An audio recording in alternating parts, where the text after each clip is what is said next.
지금 방금 든 생각인데 그런 생각이 들었습니다. 사람들은 포장된 것들에 익숙해져 있어요. 그래서 진심이 가끔은 왜곡이 되기도 하는 것 같습니다. 왜곡이 된다기보다는 저평가되는 것 같아요. 진심으로 무언가 했을 때 사람들은 그게 기존에 봤던 쉽게 구할 수 있는 포장지로 포장되어 있지 않으면 그 본질에 대한 가치를 잘 모르는 것 같습니다. 사람들 간에 선물을 주고받는다는 게 어떤 의미가 있을까요? 뭐 단지 나의 경제적이나 뭐 실질적으로 도움이 되는 것, 그리고 나에게 뭔가 그 사람의 마음이 담긴 것, 그 마음은 어떻게 보여주죠? 뭐 그런 생각을 하게 됐어요. 상대가 저에게 무언가를 준다는 것, 그때 저희가 그것이 포장돼 있는지 아닌지에 대해서 판별을 하지 못하는 현재의 상황에 대해서 생각을 하게 됐습니다. 사실 제가 생각하는 건 그냥 단순히 물리적으로 주는 선물의 얘기는 아니었어요. 제가 저의 존재에 대해서, 제가 요즘 제가 만드는 피조물, 저에 대해서라기보다 제가 만드는 피조물들, 창작물들, 글, 그리고 영상 같은 경우에 포장을 아직 안 한 상태인데, 지금부터 제가 포장 작업을 시작을 할 것 같아요. 그래서 그 포장 작업을 하게 되면 사람들의 평가는 분명히 달라질 겁니다. 글쎄요, 그게 그런 생각이 들어요. 많은 사람들이 껍데기만 보고 있는 지금 한국 상황이라면, 그래서 제가 좋은 옷을 입지 않으면 가난한 사람일 거라고 생각해버리는 그런 마인드, 혹은 가난하면 나에게 도움이 되지 않고 문제를 일으킬 거라는 착각, 이런 것들이 한국 사회를 계속해서 뭔가 착각의 늪으로 몰고 가고 있는 건 아닐까 생각이 돼요. 그게 버블 경제처럼 한 번에 펑 하고 터져버렸으면 하는 바람도 있는데 그렇지 않을 거라는 생각도 요즘 조금씩 듭니다. 근데 과연 미래 사회에서 지금 4차 산업혁명이라고 하는 그 특이점이 오고 나서부터 정확히 진짜 세상이 변했다고 느끼는 그 3차 산업혁명 때처럼 2차 때처럼 뭔가 한 방에 세상이 다른 세상이 왔다는 느낌을 받는 건 아직 오진 않았지만 어쨌든 그 기점은 올 거라고 생각합니다. 멀지 않은 미래에. 그래서 오늘도 자율주행에 대한 얘기를 좀 봤는데 자동차 산업이 바뀌게 되면 정말 많은 일들이 바뀔 거라고 생각을 해요. 그래서 지금 왜 자동차 산업에 이렇게 많은 돈들이 투자되고 있고, 그리고 지금까지 인류는 돈이 몰린 곳, 사람들이 집중적으로 관심을 갖는 곳에 산업이 급속도로 발전이 됐고, 그 산업의 발전이라는 건 인류 전체의 생활 패턴을 바꿀 수 있고 생각을 바꿀 수 있는, 거의 지구를 움직이는, 아니죠, 지구는 움직이지 않죠, 지구에 있는 인류를 움직이는 가장 큰 힘이 아니었나 생각이 됩니다. 그래서 지금 자율운전으로 인해서 그 사람들이 가장 많은 비용을 쓰는 것 중에 하나가 차잖아요. 그리고 집이겠죠? 근데 집에 대한 패러다임은 또 어떻게 바뀌게 될지 저는 지금은 생각이 들질 않는데, 오늘 차에 대한 이야기를 좀 들으니까 차에 대한 패러다임은 자율주행으로 바뀌게 되면서 소유의 개념이 공유의 개념으로 바뀌게 된다는 거죠.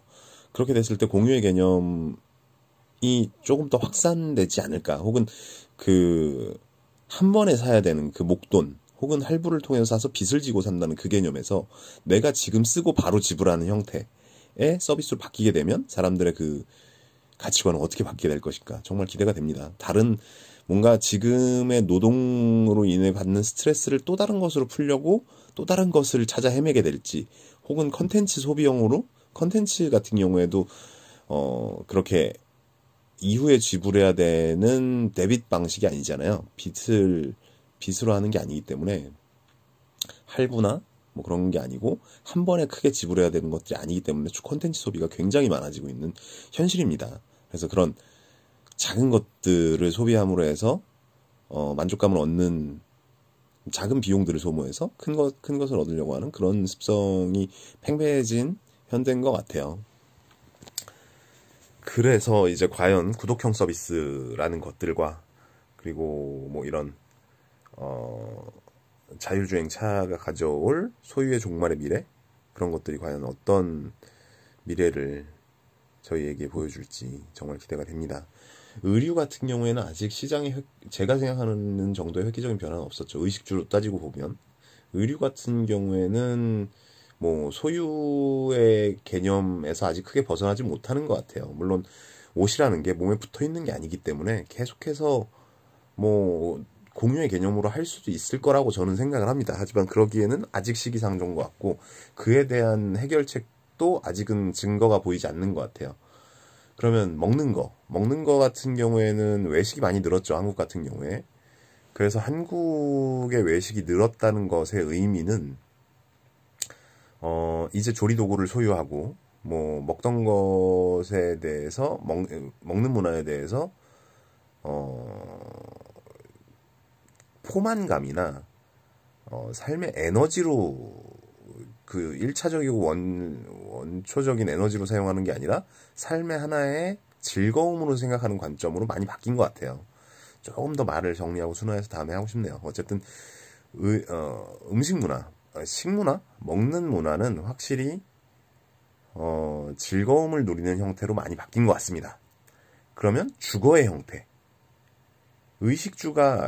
저는 의식주라고 어렸을 때 배웠어요. 근데 과연 의식주가 삶에 차지하는 영향이 조금 다른 개념으로 바뀌면서 좀 영향력이 줄지 않았나 하는 생각이 좀 듭니다. 다만 의식주 중에 주거하는 집은 사실 좀 더 의미가 커진 것 같아요. 근데 그게 어떤 집을 살고 어떤 소유의 개념이 바뀐 게 아니라 바뀌었다기보다는 좀 더 크게 바뀐 건 사람들이 조금 더 나은 집을 가기 위해서 소유욕의 하나의 변질된 형태인 거죠. 무언가는 소유를 하려고 하고 지금 일상에서 잃어버린 것들 때문에 사람들은 결핍을 느끼기 시작했는데 그 결핍을 무엇으로 채울 거냐? 그것이 집이라고 생각을 하는 거죠. 자, 그럼 결핍에 대해서 좀 더 자세히 알아보겠습니다. 결핍은 여러분들이 느끼든 느끼지 못하든 분명히 발생한 거예요. 그게 뭐냐면 과거에 친구들끼리 보냈던 즐거운 시간, 그리고 가족끼리 느꼈던 정, 그리고 내가 작은 것들, 뭔가 다양하지 않은 놀거리, 그리고 즐길거리, 그리고 느낄 수 있는 것들이 많지 않았기 때문에 다양하지 않았고 현혹시키지 않았기 때문에 재료 원래 그대로의 맛, 음식의 재료 원래 그대로의 맛, 혹은 자연이 주는 그런 감정들, 그리고 피부로 느껴지는 물리적인 현상들, 그런 것들을 하나하나 느낄 여유가 있으면 그게 즐거움이 될 수 있는 가능성이 있는데, 사실 스쳐가는 많은 것들은 즐거움이 되기가 어렵습니다. 예를 들어서 정말 여러 종류의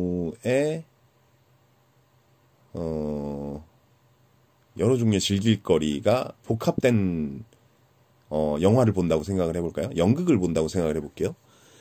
갑자기 코미디에서 스릴러로 넘어갔다가 러브씬으로 에로씬으로 넘어갔다가 갑자기 스토리 라인이 그렇게 막 중구난방 여러 가지 아주 좋은 것들을 혹은 여러 가지를 그냥 보여줬다고 치면 사람들은 혼란을 느끼고 오히려 그것에 대한 스트레스를 받을지도 모릅니다. 그게 현대사회라고 생각을 해요. 장난감이 100개, 200개 집에 널려있는 아이들, 그리고 볼 게 너무나 많은 넷플릭스에 들어가면 영화 볼 게 있고, 집에 오면 플스게임기가 있고, 그리고 지하철에서는 넷플릭스도 보고 책도 봐야 되고, 그리고 주변 사람들이 처음 보는 사람들이 주변에 너무 많고, 투머치 인포메이션인 거죠. 그런 많은 것들 사이에서 사람들은 스트레스를 받습니다. 회사에 가게 되면 내가 예상하지 못한 그런 스트레스들에 시달리게 되고, 그런 것들이 스트레스라고 여겨지는 데에는 사람들이 만들어낸 허상, 복합적인 거죠. 그래서 사람들이 만들어낸 좋은 물건이라고 하는 허상, 지금까지 불편했던 걸 해소했다는 허상. 예를 들어, 요리가 된 인스턴트 제품들이 점점 많이 나오고 있잖아요. 그것들이 삶을 편안하게 만들어준다는 이론을 강제적으로 주입시키는 현대 사회. 그래서 우리는 완제품류 혹은 식당에서 사 먹는 음식을 사 먹을 때의 즐거움이 만들어 먹을 때의 즐거움보다 크다고 착각을 하게 되는 것이죠. 그래서 사람들은 그때 내가 얻었던 성취감들에 대해서 불안전함을 느낍니다. 그렇다면 과연 그런 성취감들을 아예 느껴보지 않은 세대들은 어떨까에 대해서 생각을 해봤어요. 완전히 그런 성취감들이 없이 자란 사람은 없을 겁니다. 본인이 직접 찰흙을 주무르고 본인이 직접 뭐 소꿉놀이를 해가면서 혹은 뭐 집안일을 도와가면서 그것도 없었다면 내가 내 발로 걸어다니면서 느꼈던 촉감들, 그런 데서 왔었던 자연의 풍경이든 도시의 풍경이든 그럼으로 인해서 물리적으로 받았던 즐거움들이 상실이 된 시대에서는 분명히 결핍이 느껴질 수밖에 없다고 생각을 해요.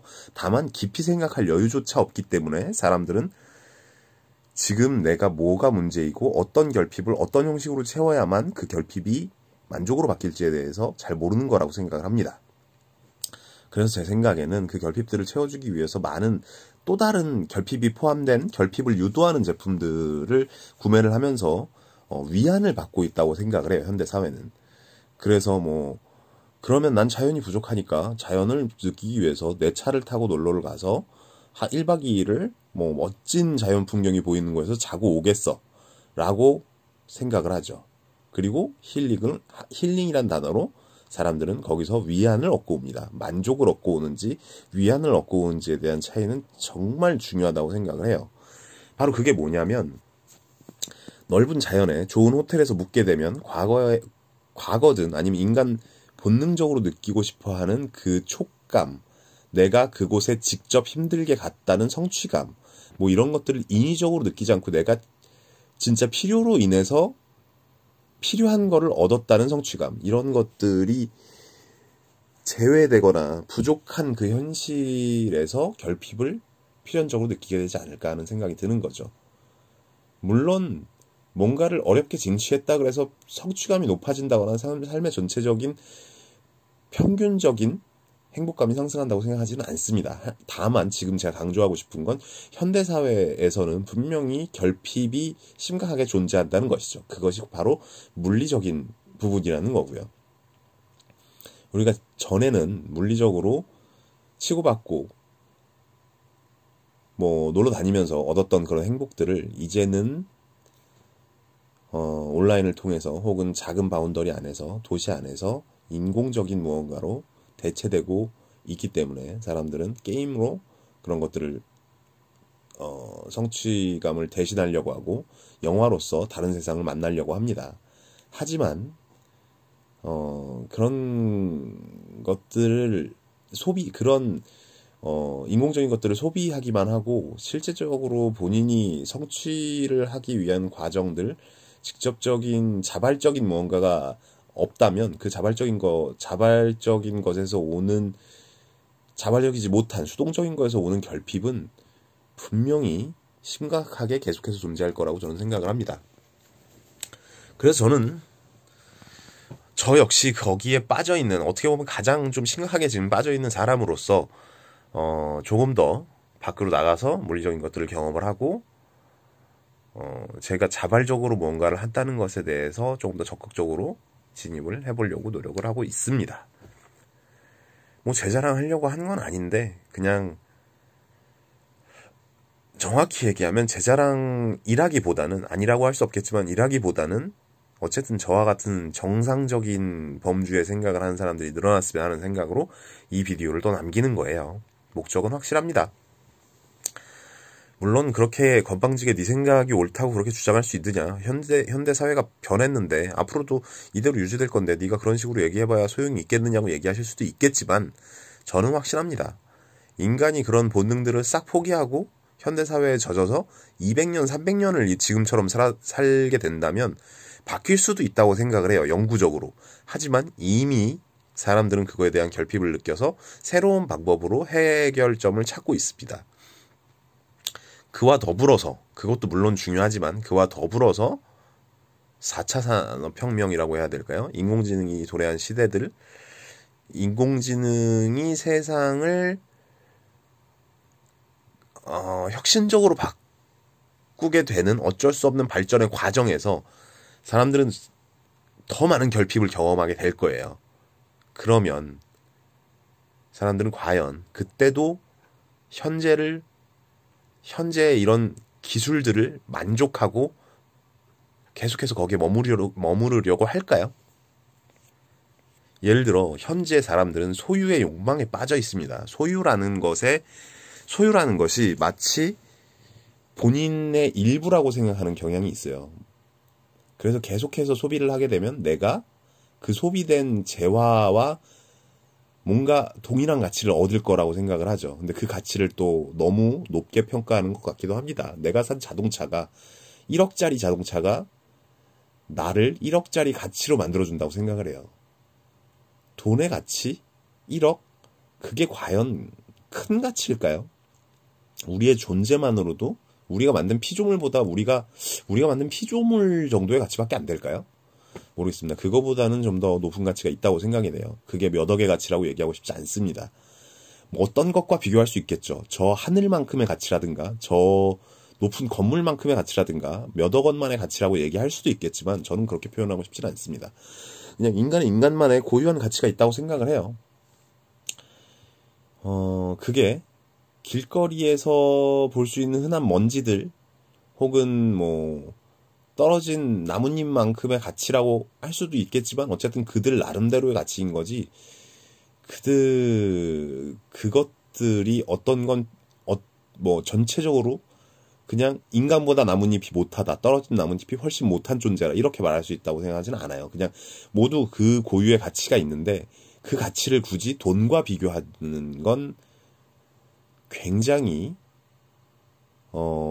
이성적이지 않다는 생각이 듭니다. 감성적으로도 마찬가지고요. 감성적으로 생각했을 때도 말이 안 되죠. 그냥 인간 고유로서의 가치가 있는 거고 내가 산 차와 나는 별개라는 겁니다.